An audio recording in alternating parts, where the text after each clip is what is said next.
With only hours left before his execution, his final request wasn't for a last meal or a phone call.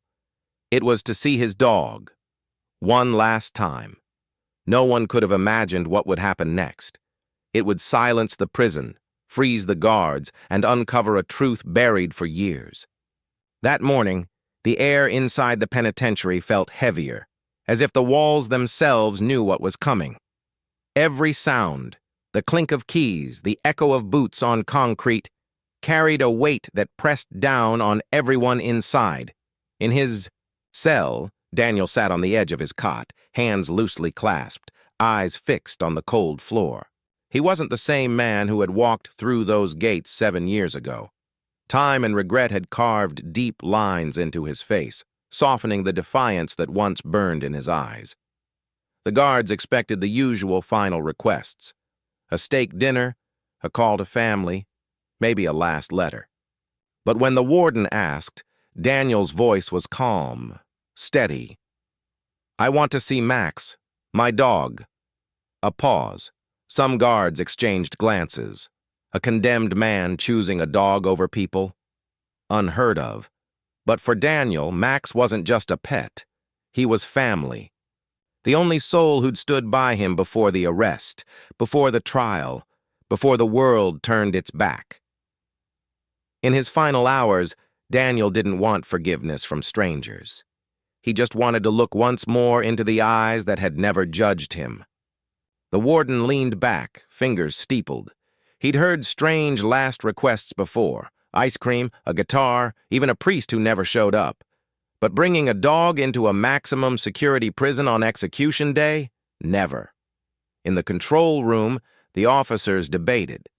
"It's a security risk," one said. "We've never allowed an animal in here, especially for death row." Then an older officer, quiet and tired, spoke up. "Max is all he's got left. No visitors, no letters, no one." He paused. "Maybe we should let him go in peace." The warden reviewed Daniel's file. 7 years, no fights, no infractions, no escape attempts, and one personal note. Owned a German shepherd named Max for 8 years. The dog had been seized at the time of Daniel's arrest. After a long silence, the warden nodded. "Under strict supervision. Yard only, 10 minutes. Word spread fast. Some guards shook their heads. Others whispered about the bond between a man and his dog. For Daniel, those 10 minutes felt like eternity waiting to begin. The prison yard was still when the far gate creaked open. Daniel stood a few feet from a lone chair, wrists cuffed loosely in front of him, eyes locked on the entrance. Then he saw him. Max trotted in, his black and tan coat gleaming under the pale morning light. 2 officers flanked him, leashes taut, but Max had already spotted his man. His ears shot forward, his tail began to wag. Slow at first, then faster, like a heartbeat finding its rhythm. Daniel's breath caught. Years had passed, but even the gray in Max's muzzle couldn't hide the dog he'd raised from a pup. A single nod from the warden. The leash slackened. Max lunged forward. Daniel dropped to his knees just as the dog collided into his chest, pressing his head into Daniel's shoulder, whining, a sound caught between joy and grief. For a moment, the prison disappeared. No countdown, no death order, just a man and his dog, finally reunited. Daniel buried his face in Max's fur, breathing in that familiar scent. Old leather, earth, home. Memories flooded back, long walks, muddy paws, quiet nights when Max's steady breathing kept him sane. But then, Max froze. His body went rigid. Tail stopped mid-wag, ears pivoted, a deep guttural growl rumbled from his chest. Daniel felt it before he heard it. Max wasn't looking at him anymore. His eyes were fixed on someone standing 10 feet away. Officer Jenkins. The growl deepened. Teeth flashed in silent warning. Guards shifted uneasily. "Control your dog," one muttered. Daniel placed a steady hand on Max's back. "Easy, boy. It's okay." But it wasn't. Max had never growled like that without reason. Jenkins avoided eye contact, jaw clenched. Daniel knew his dog's instincts.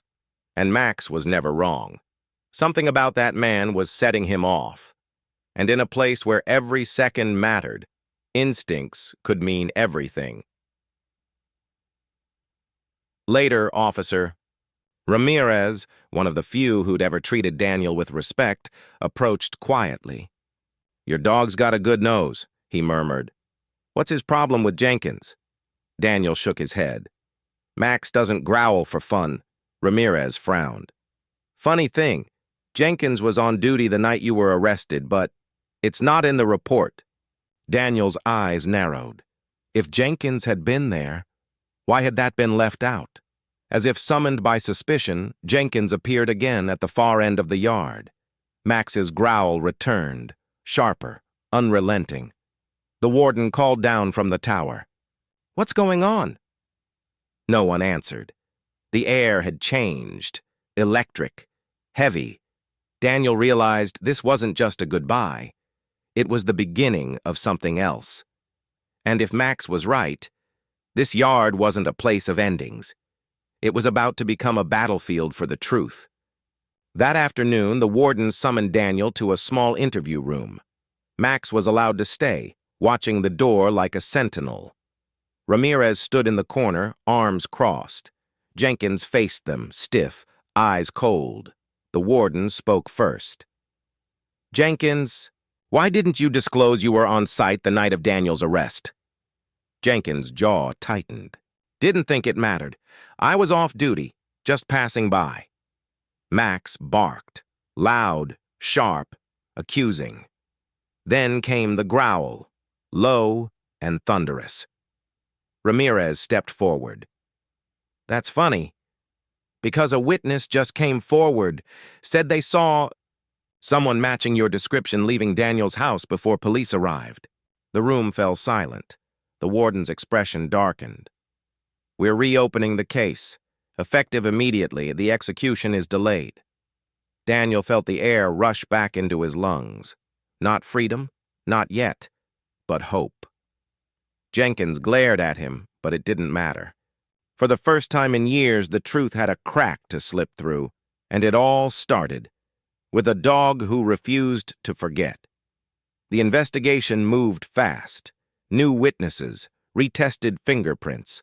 They didn't belong to Daniel. They belonged to Jenkins. Evidence piled up. He had been at the scene. He'd planted the evidence. He'd committed the crime. Jenkins was arrested, charged with the same murder Daniel had been sentenced for. The prosecution dropped the case. The prison gates, once the end of Daniel's life, now swung open to set him free. And there, waiting just beyond the fence, was Max. Tail wagging, eyes bright, Daniel dropped to his knees, buried his face in the fur once more. "We made it, boy," he whispered. "We made it. No cuffs, no guards, no walls, just open sky and the sound of 2 sets of footsteps on free ground." The world hadn't changed much. But Daniel had. He was no longer the man defined by a sentence. He was the man his dog had believed in all along, because sometimes the truth doesn't come from a courtroom. It comes from a dog who remembers. If this story moved you, don't forget to like, share, and subscribe, because some of the most unbelievable stories aren't made up. They're remembered.